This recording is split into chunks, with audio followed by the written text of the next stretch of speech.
Guys, hello again and welcome. It's Ollie, the tea guru. I'm with Philip of Yiwu Mountain Tea. We are in Hong Kong and we're going to visit a good friend of mine. This is Leo from Leo's Tea.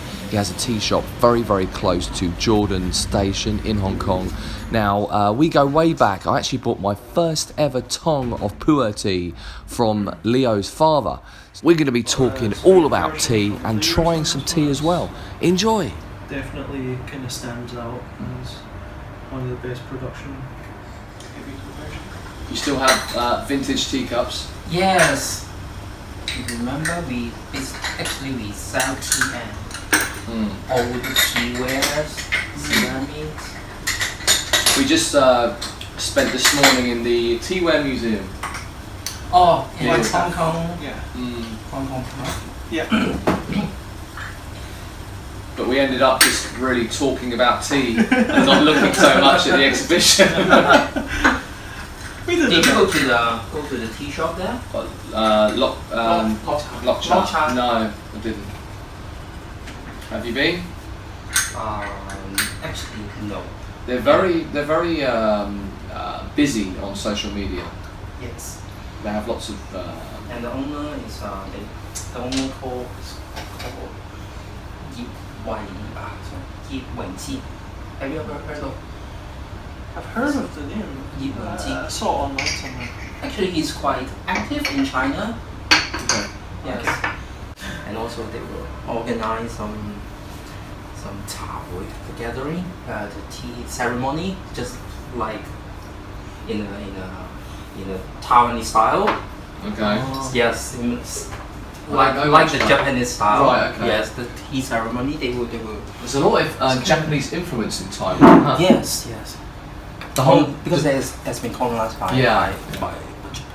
We actually got told off on the train. We went to Taiwan 2 years ago, and I went there with my wife and my wife's sister and brother-in-law. Yes. Anyway, we got told to be quiet on the train because we were being too loud. The guy said, "In Taiwan, we're quiet."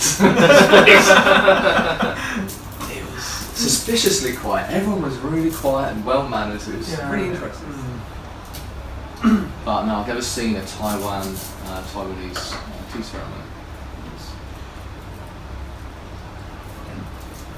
What about you, Phillips? Do you make tea in what style do you make? Because for us, for example, in Hong Kong, in the 1980s and 1990s, basically the way we make tea we learned from Taiwan. Taiwanese heavily influenced in Yunnan. Huh? Taiwanese people went to Yunnan to Yes. process it. Nowadays in China, in mainland, they like some young, the young raw pu'er. So basically, when they make the tea, they will use less tea leaf than us. They use less. They use 7 grams, 10 grams at maximum. But for us, when we make the young pu'er, we cannot use so much. But when we make old pu'er, we use quite a lot. Yes. Sometimes we will use 12 grams to 15 grams. So when you water it, when you use hot water, it's enough to literally fill the gallon. So that's the way we normally brew for ourselves. Yes. In the mountains. Yes. But we still miss the days where we brewed in the kettle. It's a very, very different flavour. It's fresh. Very strong actually. Yeah. Yes. Yeah. So like yes, the bitterness is there. The astringency, it's Yiwu tea. The astringency is surprisingly low. But it can be very, very bitter, especially in the first kettle. Sure. Yes. But very, very sweet as well. Everything's accentuated in that type of brewing, not just the bitterness. So like once you've had it, you can sometimes miss it a little bit. We normally drink tea after dinner, you see. Right. So after a big dinner, Do you get any you sleep? you really want that kind of like super strong cup of tea. It's really refreshing. It's very different from going through brewing. And I'm out all day. I have a thermos. Yeah. Just throw it. Yeah. It could be. It's everything all at once. Yeah. You leave the tea with the water. If I have In to, the thermos. In the thermos. if I have to leave the house. Yeah.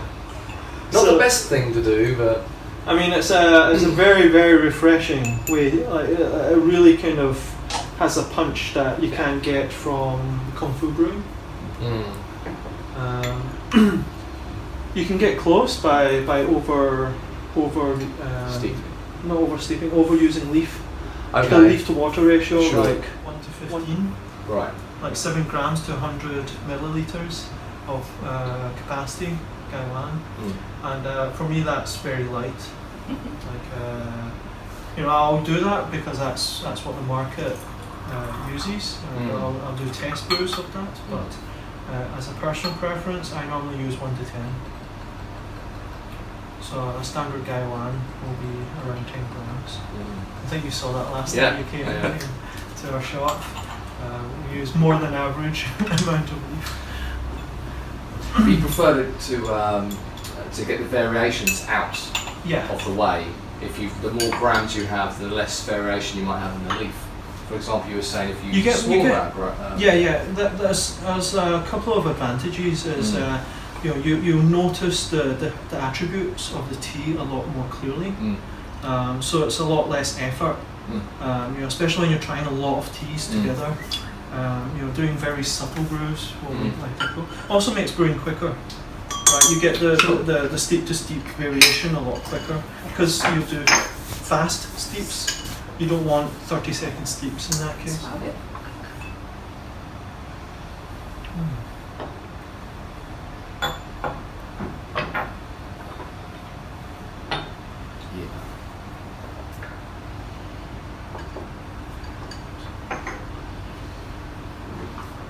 Lovely and sweet. Yeah.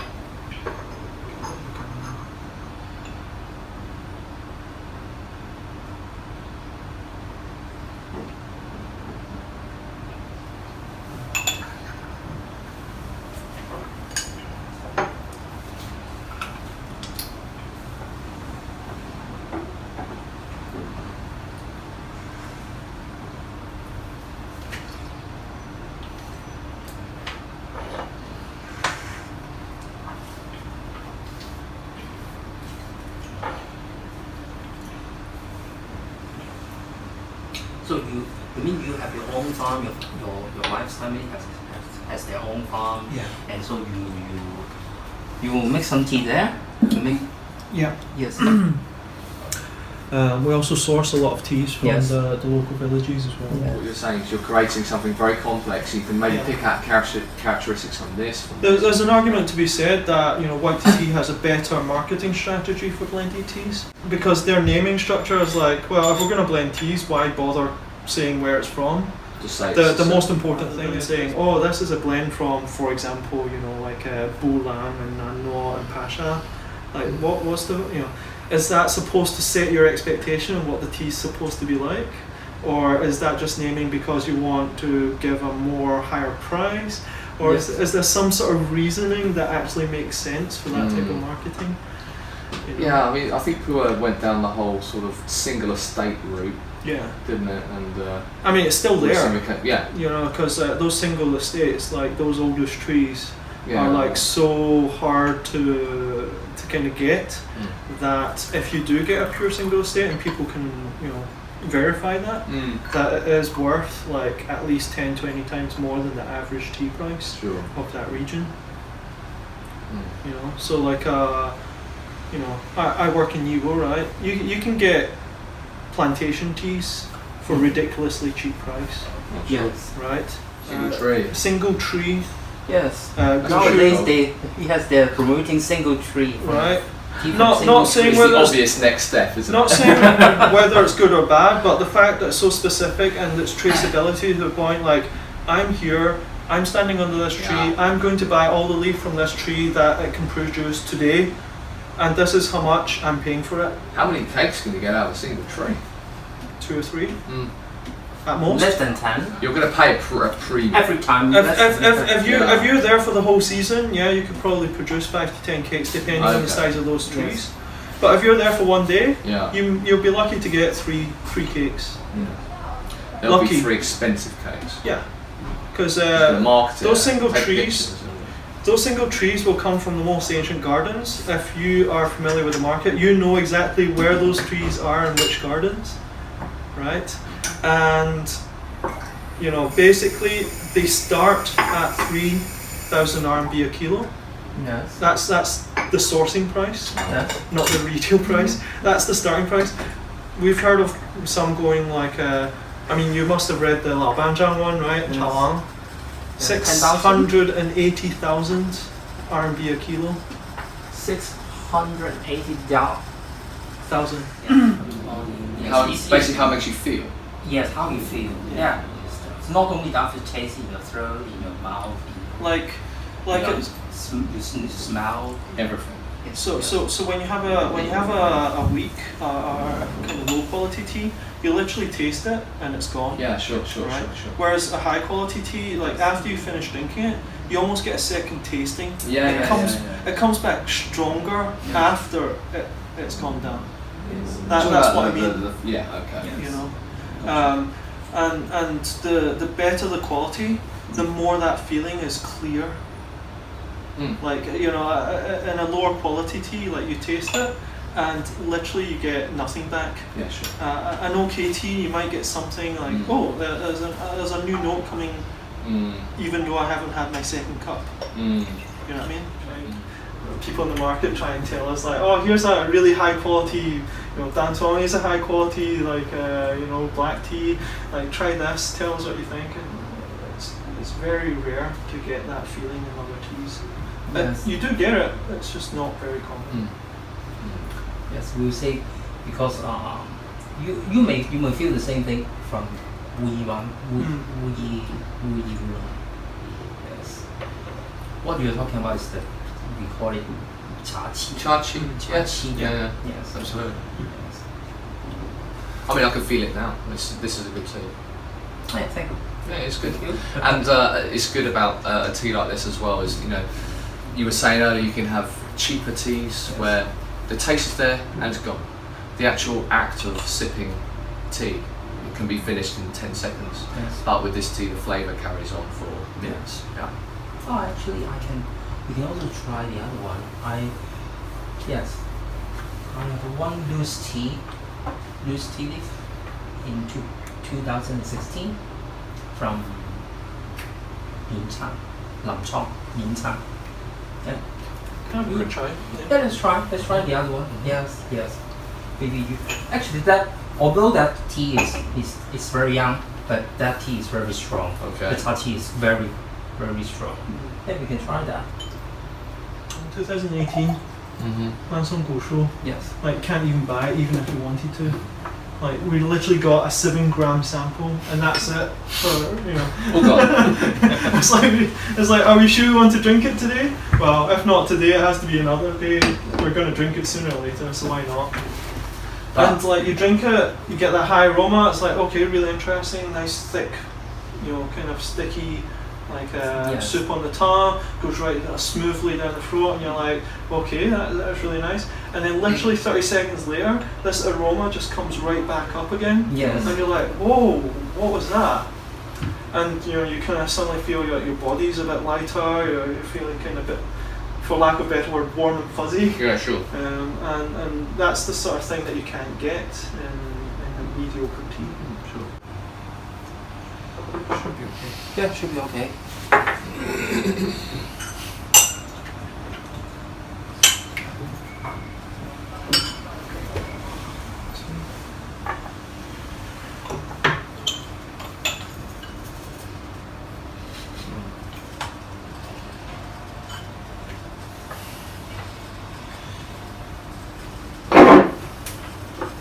Before we do not sell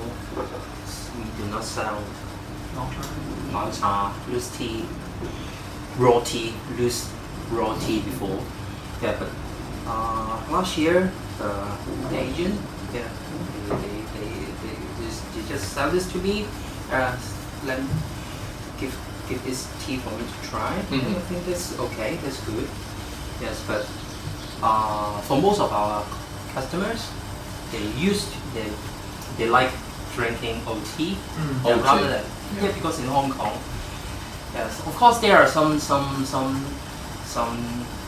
people they will drink new poorer nowadays, but for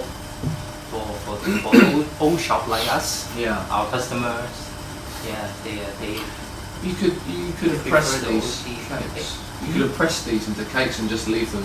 yeah actually, but we don't have, we just have 10 kilos. Oh, I see. Okay. Yeah, we don't have too much, so we will not do it. Not enough for even Not a enough traditional to case. do it. Yes. Of course, for storage, for the fermentation, making a tea cake is better. It makes a very big difference. Yeah, make a big difference. So if it's left in mouth jar, it'll be quicker, right? Why is it better in a cake? The taste will become something. How to call it?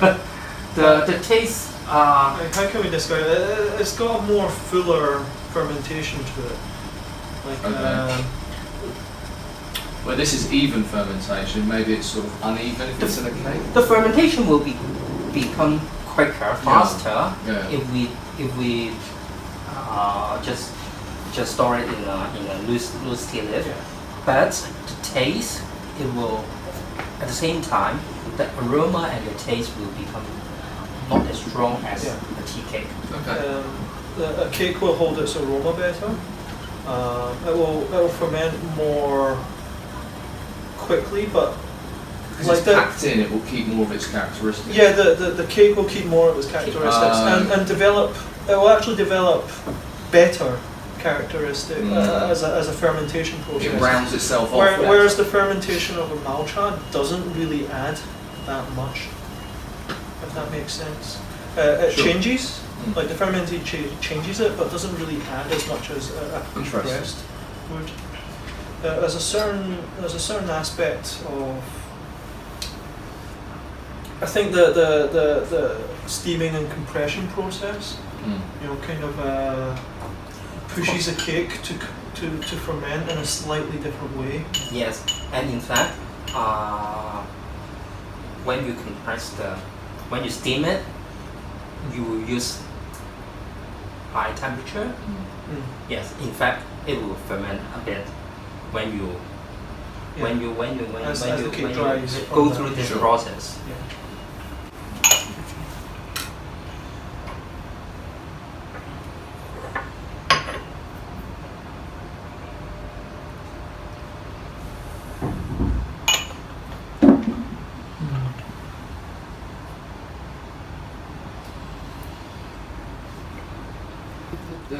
You say there is a big difference between cheap tea, mediocre tea, and high-end tea, and a lot of people, well, naturally will start drinking tea at a very low level. And tea. But I drank I a think lot of for local people, they will start from the low end because Yeah. yes, the Everyone- daily. Because they're scared to daily spend the drink, money. yes. What's the difference? Why am I Yeah. spending so much Yeah. more? But maybe for you, Everyone's drank tea before, you know, it's whether you realise it or not. You know, you've had your lemon tea, you've Yeah. had your jasmine tea, you've had your bottled green tea, and you know, it's just a very simple, plain experience.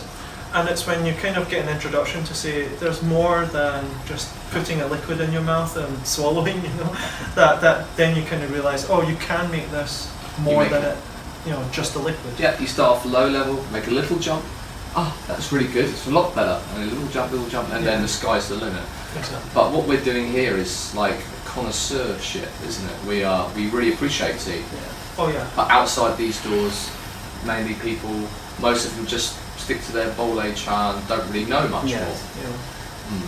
Driven forward. Yeah. Same thing with cheap whiskey, cheap wine, Exactly, cheap yeah. tea. If you haven't started off with a cheap version, very hard to maybe to appreciate an expensive one. You need to understand what's out there. Ah, It's the, there's it's kind of like that duality theory. You know, there's no good without evil, right?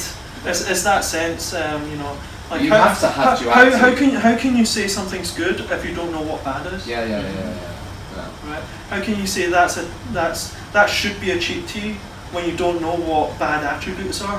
Right? How do you know that should be an expensive tea if you can't explain or can't, even if you can't explain, at least understand what a good tea is? It's from Yiwu. You. Yiwu, sorry. Yeah, okay, mixed up. He's- Always. He's brainwashing you, this guy.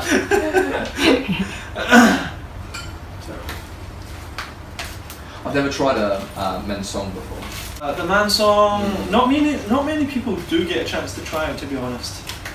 The 2017, we're doing from younger trees. Yeah, that's a kind of probably 40-year-old trees. Okay. You can taste the difference, right? In between well, when I say taste difference, is it worth its money, would you say? Or is just the price is high because it's an area in high demand? It's both. Both. It's both. And the only chance of us tasting first if they have more production than their pre-orders. Yes. So if they have more production pre-orders, they contact us, we get a taste, if we like it, But sometimes we they can buy don't the have excess. more. But sometimes they don't have more, and sometimes it's not to the right standard, so Yes. actually there are some years where we just don't buy from these particular regions. Whereas, In fact, these like the big brands, like they have to order 400 or 500 kilos pre-advance, and like you have to meet this order. And sometimes they'll even have 400 kilos. So we don't even get a chance to taste unless we ask them just to leave us a taster, so we can actually understand the regional or the seasonal changes. This Guy one, is that 80s Guy one? yes, early 80s.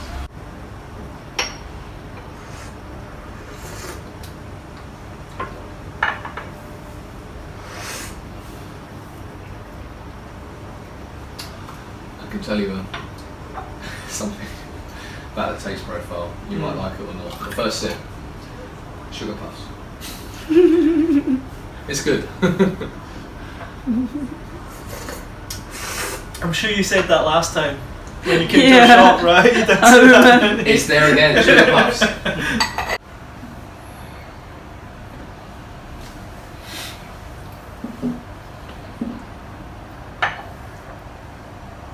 Do you notice a big difference when you drink the tea hot or you let it cool down for a minute? Yeah, if you let it cool right down, Especially the bitterness comes through a lot clearer as well. Yes.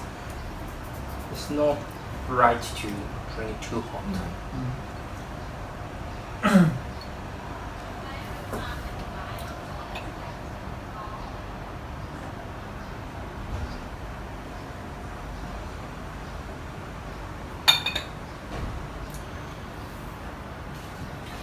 Aroma is nice.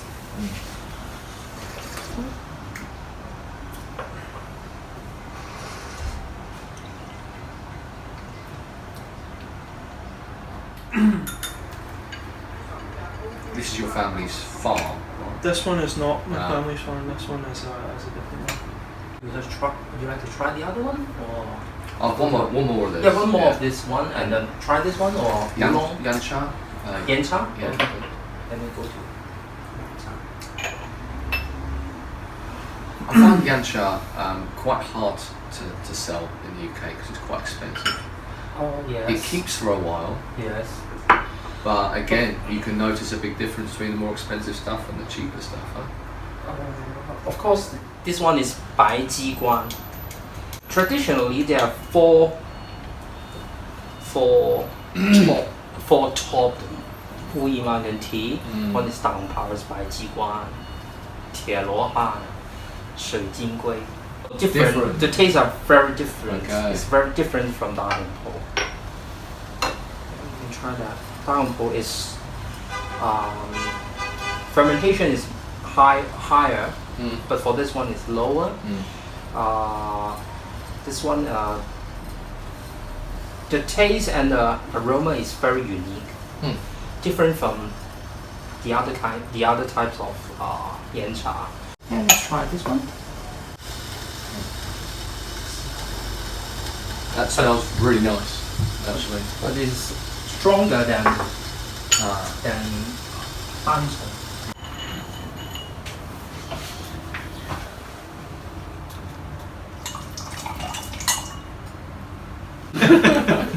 Kind of have to. Mm-hmm. This one is really strong. Mm-hmm.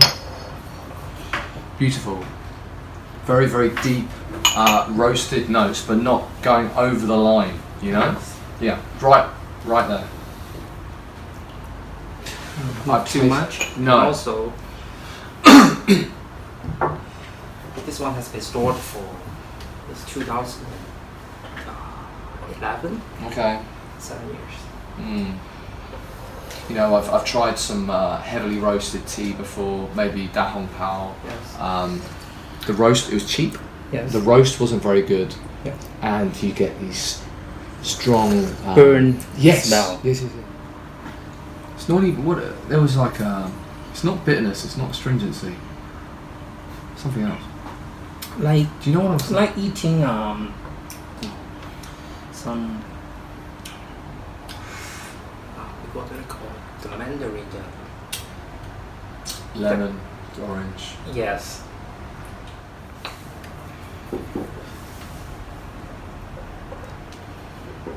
Now the whole single tree blend thing is it's kind of a subculture. You know, that doesn't really affect main. It's ultra production. high end anyway. It's just, Yeah. it doesn't really get shouted about too much. The only thing is if some farmers are basically selling all of their semi-old trees, you know, all of their large trees as single tree productions, and then selling the garden still as a gushu estate, but they've actually separated every single old tree out. It's more money for them, isn't it, if they do Maybe, Is it not more money? maybe not. Huh. Because if they do that, then they actually lose the flavour that? Yeah, sure. of Of the course. main production. So they're sacrificing the overall flavour of their gushu to satisfy single tree Yeah, sales. yeah. So, imagine Yeah. you've got a particularly small garden and half your trees are extremely old and the other half are just old. And you basically separate your garden of, say, 50 old trees and 50 semi-old trees, and you basically turn it into two plots. Well, 50 semi-old trees are not going to produce the same quality as Yeah. So your 100 old. for them, maybe they will not.